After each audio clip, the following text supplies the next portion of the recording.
Most people say that you have to use Facebook to promote your business, but they don't tell you how to use it effectively. On the internet, you can find a lot of information, ebooks or courses which will teach you how to use Facebook effectively, but before buying or implementing what you have learned, you have to understand one thing which is very important. Don't put your business on Facebook. Don't fall in the trap of Facebook feudalism.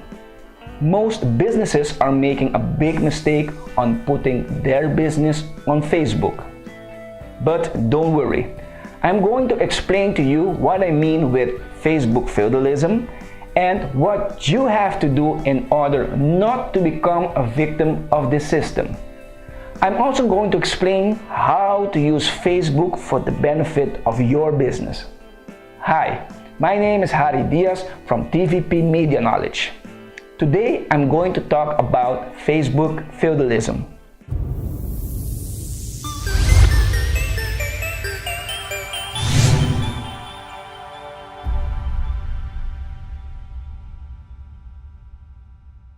In order for you to understand the meaning of Facebook feudalism, we're going back in history.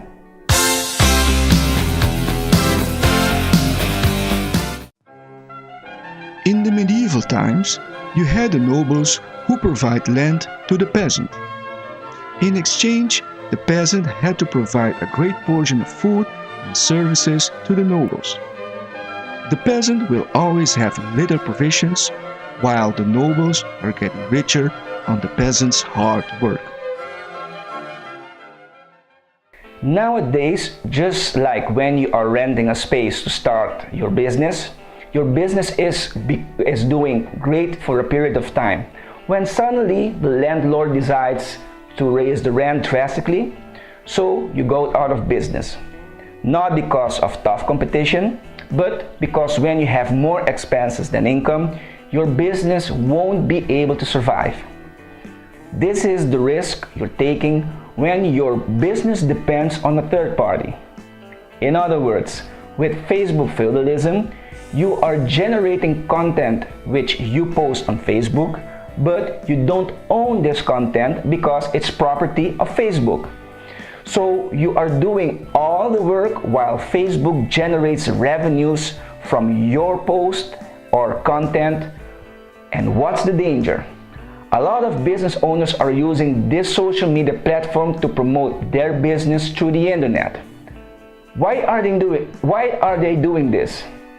Because it's free and people tend to go with the flow, but what they don't know is that Facebook constantly is changing their policies and terms how you can communicate with your clients on this platform.